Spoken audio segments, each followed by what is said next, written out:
ఈ వీడియోలో వుడ్ అనే పదం గురించి తెలుసుకోబోతున్నాము. యాక్చువల్గా ఈ వుడ్ అనేది ఒక మోడల్ వర్బ్. ఈ హెల్పింగ్ వర్బ్ ని ఎక్కడ ఎప్పుడు ఎలా ఉపయోగించాలో చెప్పే ప్రయత్నం చేస్తాను. సాధారణంగా చాలా మందికి ఈవెన్ ఇంగ్లీష్ మీడియం స్టూడెంట్స్ కి ఈ వుడ్ అనే పదాన్ని ఎక్కడ ఉపయోగించాలి, ఎలా ఉపయోగించాలనే కన్ఫ్యూజన్ ఉంటుంది. అందుకే ఇంగ్లీష్ మాట్లాడుతున్నప్పుడు 99.9% పీపుల్ వాళ్ళు ఏం చేస్తారు అని అంటే వుడ్ ని మిస్ చేసి మాట్లాడుతుంటారు. కానీ would is the most beautiful helping verb and the most beautiful word in entire English. ఎందుకనంటే వుడ్ అది ఎక్కడైనా వాడచ్చు. మళ్ళీ చెప్తాను చూడండి, వుడ్ని ఎక్కడైనా వాడచ్చు, ఎప్పుడైనా వాడచ్చు, ఎలా అయినా వాడచ్చు. ఎందుకు అనంటే ఇక్కడ చూడండి, దీన్ని ప్రజెంట్ లో వాడచ్చు, పాస్ట్ లో వాడచ్చు, ఫ్యూచర్ లో వాడచ్చు, ఇమీడియట్ ఫ్యూచర్ గురించి. అంటే మనకు ప్రజెంట్ లో డూడస్ గురించి తెలియకపోతే వుడ్ని యూజ్ చేయొచ్చు, పాస్ట్ లో యూజ్ టు గురించి తెలియకపోతే వుడ్ని యూజ్ చేయొచ్చు, ఫ్యూచర్ లో షెల్ విల్ గురించి తెలియకపోతే వుడ్ని యూజ్ చేయొచ్చు. కానీ వుడ్ అనే పదం యొక్క యూసేజ్ తెలియక, దీన్ని ఎక్కడ ఉపయోగించాలి, ఎలా ఉపయోగించాలని తెలియక చాలా మంది కన్ఫ్యూజన్ లో ఆ వుడ్ అనే పదాన్ని విడిచిపెడతారు. అందుకే కొంచెం అడ్వాన్స్డ్ బిజినెస్ ఇంగ్లీష్ మాట్లాడే వాళ్ళు కానీ, కొంచెం అడ్వాన్స్డ్ కమ్యూనికేటివ్ ఇంగ్లీష్ మాట్లాడే వాళ్ళు కానీ మాక్సిమం వుడ్ తోనే మాట్లాడతారు. What would you like to take, what do you take బదులు what would you like to take, would you come, would you take coffee అని చెప్పి వుడ్ తో మాట్లాడుతుంటారు. ఎందుకు అంటే వుడ్ తో మాట్లాడినప్పుడు మన లాంగ్వేజ్ ఎన్హాన్స్ గా, రిచ్ గా ఉంటుంది, చాలా ఎన్హాన్స్డ్ ఫీలింగ్, సొఫిస్టికేటెడ్ గా, చాలా ఫ్లవరీగా ఉంటుంది, బ్యూటిఫుల్ గా ఉంటుంది. కాబట్టి వుడ్ ని ఉపయోగించాలి. చాలా సింపుల్, ఏమీ లేదు, చాలా అంటే చాలా సింపుల్. చూడండి, ఇక్కడ వుడ్ ని ఎప్పుడు ఉపయోగిస్తున్నాను అంటే జనరల్ గా ఇంగ్లీష్ లో in place of use to కి యూజ్ చేస్తాం అన్నట్టు. సో యూజ్ టు అంటే ఏంటి, మనందరికీ తెలుసు. యూజ్ టు అంటే ఒకప్పుడు అలవాటుగా చేసేవాడిని అని చెప్పినప్పుడు మనము ఈ వుడ్ ని ఉపయోగిస్తుంటాము. సో ఈ వుడ్ కానీ యూజ్ టు కానీ రెండు ఒకటే మీనింగ్ ఇస్తాయి అన్నట్టు. Both the helping verbs give one meaning. అంటే పాస్ట్ హ్యాబిచువల్ యాక్షన్స్ కానీ, పాస్ట్ రిపీటెడ్ యాక్షన్స్ కానీ, అంటే ఒకప్పుడు అలవాటుగా చేసేవాడిని అని చెప్పినప్పుడు, లేదా ఒకప్పుడు తరచుగా మళ్ళీ అదే పని చేస్తుండేవాడిని అని చెప్పినప్పుడు మనం వుడ్ని ఉపయోగిస్తాము. వుడ్ వచ్చినప్పుడు మనకి వర్బ్ ఫస్ట్ ఫామ్ లో వస్తుంది. దాన్నే మనము మన కోర్స్లో base form, foundation form, base form అంటున్నాము. Like come, go, sleep, fly, drink, drive, eat, learn, speak, listen. ఈ రకంగా ఫస్ట్ ఫామ్ ఆఫ్ ద వర్బ్ని యూజ్ చేసి మనము వుడ్ తర్వాత ఇమీడియట్ గా వర్బ్ ఏ ఫామ్ లో రావాలి, ఫస్ట్ ఫామ్ లో రావాలి. ఫర్ ఎగ్జాంపుల్ గో అని తీసుకుందాం, కమ్ అని తీసుకుందాం, లేకుంటే ఫ్లై అని తీసుకుందాం. ఇక్కడ చూడండి, మనం I, we, you, they, he, she, it English లో ఉన్న ఈ 7 సబ్జెక్టివ్ ప్రొనౌన్స్ వుడ్ కి కామన్ గా ఉంటాయి. అంటే I would, we would, you would, they would, he would, she would, it would.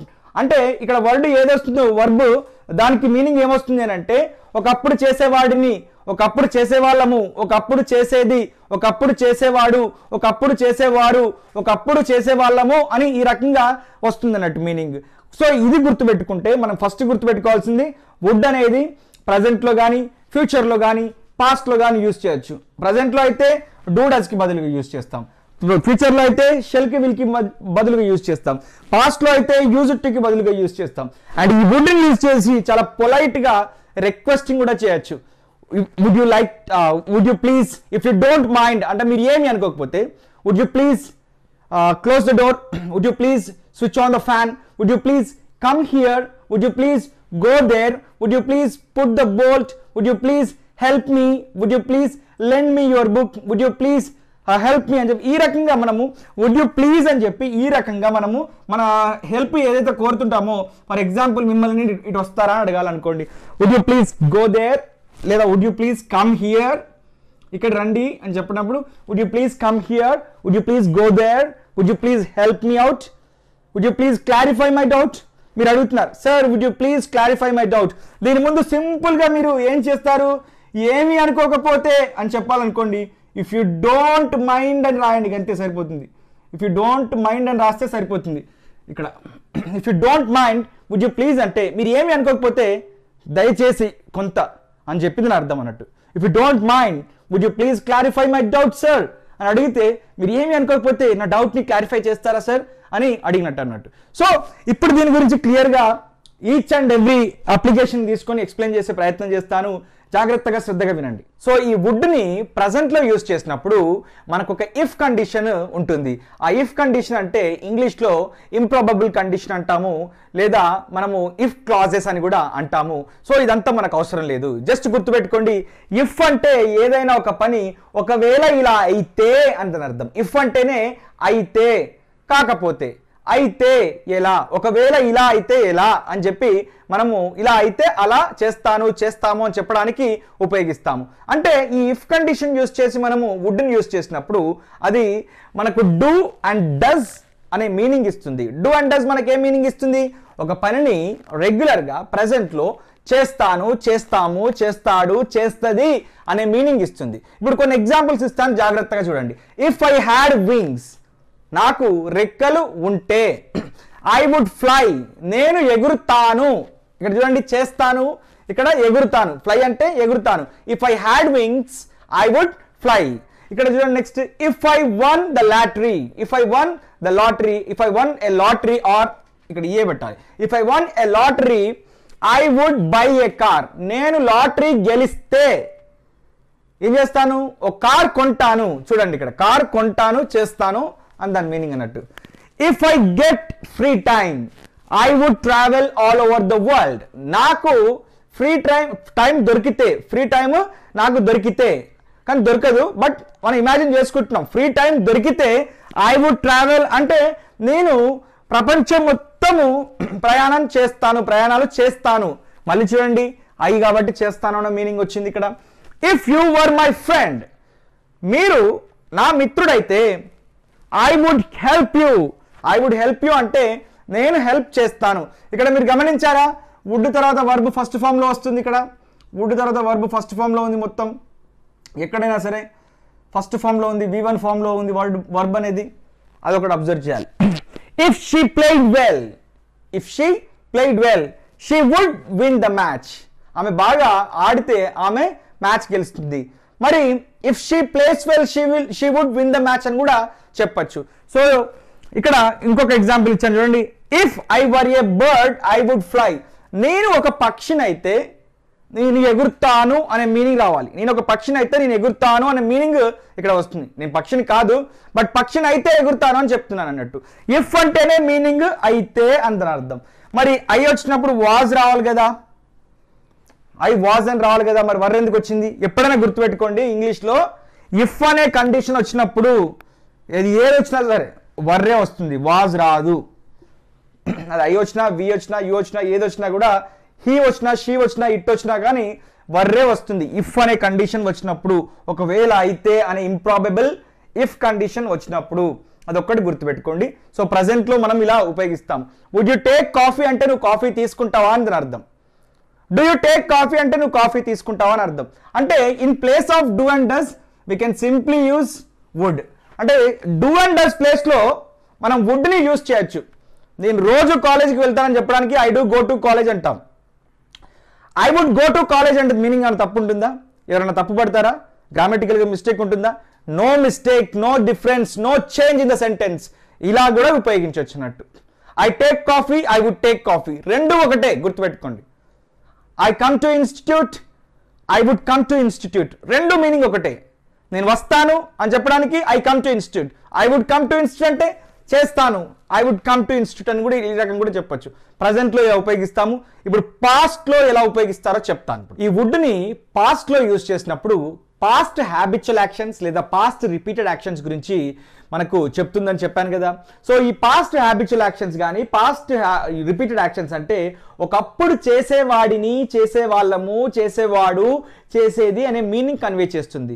అంటే ఒక పని అలవాటుగా ఒకప్పుడు జరిగేది, ఒక పని మళ్ళీ మళ్ళీ రిపీటెడ్గా ఒకప్పుడు జరిగేది అని చెప్తున్నాం. అంటే ఆ పని ఇప్పుడు జరగట్లేదు, బట్ ఒకప్పుడు ఆ పనిని రెగ్యులర్గా చేసేవాళ్ళము అని దాని అర్థం అన్నట్టు. ఇక్కడ కొన్ని ఎగ్జాంపుల్స్ ఇస్తాను, గుర్తుపెట్టుకోండి. దానికంటే ముందు ఒక సింపుల్ పాయింట్ చెప్తాను. మనం ఈ వుడ్ను ఉపయోగించినప్పుడు మనం ఏం చేస్తామనంటే యూజ్డ్ టు కి బదులు వుడ్ ని ఉపయోగించవచ్చు దాని ప్లేస్ లో.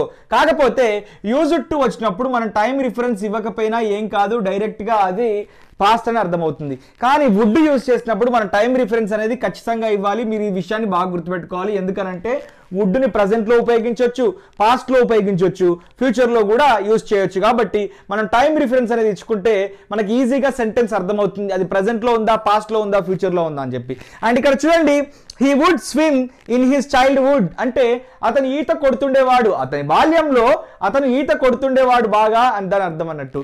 So I would read novels in my graduation. Graduation అంటే ఏంటి, డిగ్రీలో ఉన్నప్పుడు నేను నావెల్స్ చదువుతుండేవాడిని. I would read novels voraciously. Voraciously అంటే బాగా చదువుతుండేవాడు అన్నట్టు. బాగా అని చెప్పడానికి, ఎక్కువగా చదువుతున్నాడని చెప్పడానికి ఇంగ్లీష్లో వొరేషియస్లీ అంటాం అన్నట్టు. So I would read novels voraciously in my graduation అంటే నేను నా డిగ్రీలో ఉన్నప్పుడు నావెల్స్ని బాగా చదువుతుండేవాడిని.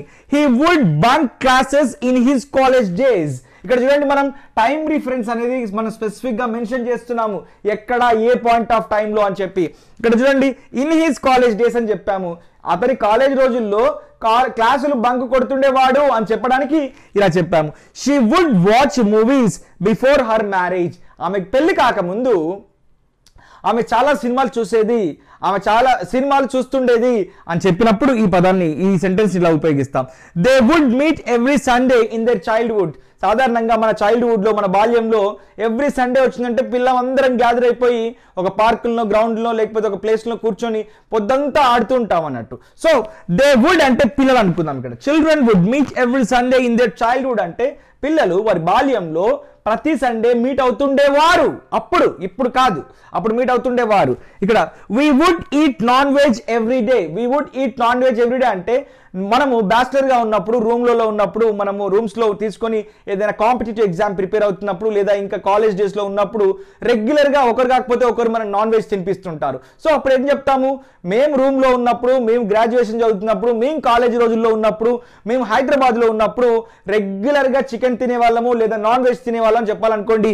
We would eat non veg everyday అంటే మేము అప్పుడు నాన్ వెజ్ తినేవాళ్ళము అని దాని అర్థం. హోప్ మీకు ఇది బాగా క్లియర్గా అర్థమైపోయింది అని అనుకుంటున్నాను.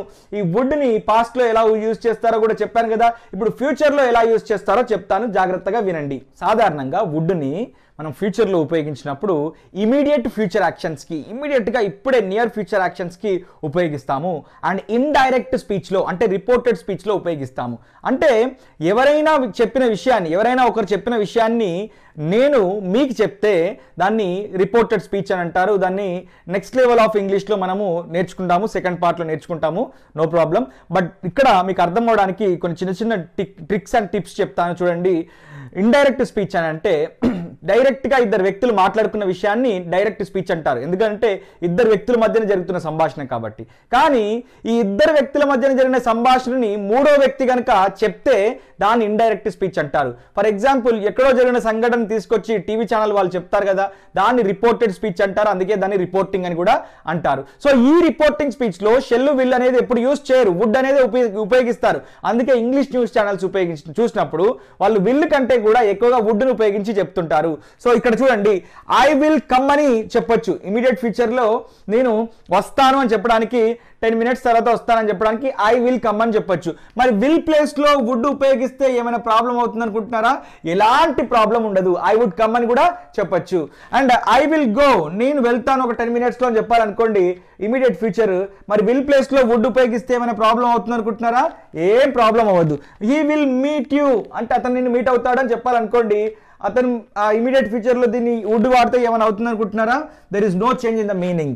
షీ విల్ మ్యారీ అని అంటే ఆమె ఇమీడియట్ ఫ్యూచర్లో మనం she will marry, she will come, she will help you అని ఏదో ఒకటి చెప్పినప్పుడు ఇమీడియట్ ఫ్యూచర్లో అయితే ఈ విల్ ప్లేస్లో వుడ్ని ఉపయోగించవచ్చు. దీన్ని బట్టి మనకు ఒక విషయం ఏమర్థమైంది అంటే వుడ్ని ఎక్కడైనా వాడచ్చు, పాస్ట్లో వాడచ్చు, ప్రజెంట్లో వాడచ్చు, ఫ్యూచర్లో వాడచ్చు. వుడ్ని ఎక్కడైనా యూజ్ చేయొచ్చు. ఈ వుడ్ కనుక ఇప్పుడు మీకు అర్థమైతే నెక్స్ట్ వుడ్ బీ గురించి చెప్తాను, వుడ్ బీ తర్వాత వుడ్ హ్యావ్ గురించి చెప్తాను, వుడ్ హ్యావ్ తర్వాత వుడ్ హ్యావ్ బీన్ గురించి చెప్తాను. సో దీన్ని ఇన్ని రకాలుగా యూజ్ చేయొచ్చు అనే విషయాల్ని మనం చాలా గొప్పగా నేర్చుకోబోతున్నాము. కాబట్టి ఈ ఫ్యూచర్లో మనం అర్థం చేసుకోవాల్సిన విషయం ఏంటంటే విల్ ప్లేస్లో వుడ్ యూజ్ చేస్తే సేమ్ మీనింగ్ వస్తుంది. అందుకే షెల్ విల్కి బదులుగా వుడ్ని ఉపయోగిస్తే భవిష్యత్తులో చేస్తాను, చేస్తాము, చేస్తాడు, చేస్తుంది అనే మీనింగ్ కన్వే అవుతుందని చెప్పాను. అదేవిధంగా ఇమీడియట్ ఇండైరెక్ట్ స్పీచ్లో అయితే for example he will meet అని ఉందనుకోండి, నేను మీకు చెప్తున్నాను ఒక వ్యక్తి హీ విల్ మీట్ అని చెప్పాడు, ఐ విల్ మీట్ యూ అని చెప్పాడు అన్నట్టు. ఐ విల్ మీట్ యూ అని చెప్పి ఇంకొక పర్సన్తో చెప్తున్నాడు. So I will meet you అని ఇంకో పర్సన్ నేను విని మళ్ళీ చెప్తున్నాను, దాన్ని రిపోర్ట్ చేస్తున్నాను. ఎలా అంటే హీ సెడ్ దాట్, ఏమని చెప్పాలి, he said that he will or ఈ విల్ ప్లేస్లో హీ వుడ్ మీట్ యూ అని చెప్తామన్నట్టు. ఇప్పుడు అర్థం కాకపోయినా ఏం కాదు, దాని గురించి మీరు పెద్దగా వరి అవ్వద్దు, వరి అవ్వాల్సిన అవసరమే లేదు అసలు. అండ్ ఇక్కడ రిక్వెస్ట్ చేసినప్పుడు ఉపయోగిస్తారు వుడ్ నేను చెప్పాను కదా, వుడ్ యూ మైండ్ అని చెప్పచ్చు, would you mind helping me అని చెప్పచ్చు. లేదా అలా చెప్పడం ఎందుకు అనుకున్నప్పుడు ఇఫ్ యూ డోంట్ మైండ్ అంటే మీరు ఏమీ అనుకోకపోతే would you please help me, నాకు సహాయం చేస్తారా. If you don't mind would you please come here, ఇక్కడికి వస్తారా మీరు ఏమీ అనుకోకపోతే. If you don't mind would you please go there, మీరు అక్కడికి వెళ్తారా. If you don't mind would you please move aside, మీరు ఏమి అనుకోకపోతే కొంత పక్కకు జరుగుతారా. If you don't mind would you please ఆ ఫ్యాన్ స్విచ్ ఆఫ్ చేస్తారా, అక్కడ ఎవరు లేరు కదా, స్విచ్ ఆఫ్ చేస్తారా. If you don't mind would you please switch off the fan, switch on చేయమన్నా కూడా would you please switch on the fan. ఇక్కడ నేను క్లాస్ చెప్తున్నాను, అక్కడ బోల్ట్ పెట్టాలి, డోర్ క్లోజ్ చేయాలి, అప్పుడు మనము మీరు ఏమి అనుకోకపోతే కొంచెం బోల్ట్ పెడతారా అని చెప్పాలనుకోండి, if you don't mind would you please put the bolt అని చెప్పి ఈ రకంగా చెప్తుంటాం అన్నట్టు. మీరు కొంచెం డోర్ క్లోజ్ చేస్తారా మీరు ఏమి అనుకోకపోతే అని రిక్వెస్ట్గా పొలైట్గా ఫార్మల్గా అడగాలనుకోండి, if you don't mind would you please close the door అంటాం. సార్ ఈ క్లాస్ నాకు సరిగ్గా అర్థం కాలేదు, ఒకసారి మళ్ళీ రిపీట్ చేస్తారా అని మీరు నన్ను పొలైట్గా అడగాలనుకోండి, sir if you don't mind would you please repeat this class again, sir నాకు డౌట్ ఉంది దాన్ని క్లారిఫై చేస్తారా అడగాలనుకోండి. మీరు ఏమీ అనుకోకపోతే పెద్దవాళ్ళతో మాట్లాడుతున్నప్పుడు మనం ఇలా మాట్లాడాలి, if you don't mind would you please clarify my doubt. ఈ రకంగా మనము వుడ్ని ఇన్ని రకాలుగా ఉపయోగించవచ్చు. అండ్ ఇంకొక విషయం చెప్తున్నాను చూడండి, ఇక్కడ ఒక let us take one example. ఈ వుడ్ని తీసుకొని మనం పాజిటివ్ ఇంట్రాగేటివ్ నెగిటివ్ ఇంట్రాగేటివ్ సెంటెన్సెస్ని ఎలా ఫ్రేమ్ చేయాలో చెప్తాను చూడండి. ఇప్పుడు ఐ వుడ్ కమ్ అంటే నేను వస్తాను, సింపుల్గా నేను వస్తాను. ఈ వుడ్ని తీసి సబ్జెక్టివ్ ప్రొనౌన్ ఏది ఉంటే దాని ముందు ప్లేస్ చేయండి, సింపుల్గా ఏది ఉంటే దాని ముందు ప్లేస్ చేయండి. ఐ వుడ్ కమ్ ఏమవుతుంది, ఇప్పుడు వుడ్ ఐ కమ్ నేను వస్తానా అవుతుంది. ఇప్పుడు క్వశ్చన్, ఇది ఇంట్రాగేటివ్ సెంటెన్స్. లేదు నేను రానని చెప్పాలనుకోండి, ఈ వుడ్కి నాట్ యాడ్ చేస్తే ఐ వుడ్ నాట్ కమ్, లేదా దీనికే షార్ట్ ఫామ్లో రాస్తే ఐ వుడెంట్ కమ్. ఇప్పుడు ఇది నెగిటివ్ సెంటెన్స్ అయింది, నేను రాను అని చెప్పడానికి. ఐ డోంట్ కమ్ బదులు మనము ఐ వుడెంట్ కమ్ అని చెప్తున్నాం, అంతే సింపుల్. ఇప్పుడు ఈ వుడెంట్ని తీసుకెళ్ళి మళ్ళీ సబ్జెక్టివ్ ప్రొనౌన్ ముందు పెడితే వుడెంట్ ఐ కమ్, ఇది నెగిటివ్ ఇంట్రాగేటివ్ సెంటెన్స్ అయింది ఇక్కడ. So positive sentence, interrogative sentence, negative sentence and negative interrogative sentence, ఇలా 4 రకాల సెంటెన్సెస్ని ఫ్రేమ్ చేయొచ్చు. ఫర్ ఎగ్జాంపుల్ నేను మిమ్మల్ని మీట్ అవుతానని చెప్పాలనుకోండి, I would meet you, would I meet you, I wouldn't meet you, wouldn't I meet you. లేదా ఆమె సహాయం చేస్తుంది అని చెప్పాలనుకోండి, she would help, would she help, she would not help or she wouldn't she help. All the best. ఈ class మీకు అర్థం కాకపోతే మళ్ళీ చెప్తాను, మీకు ఇంగ్లీష్ నేర్పించడం నా లక్ష్యం.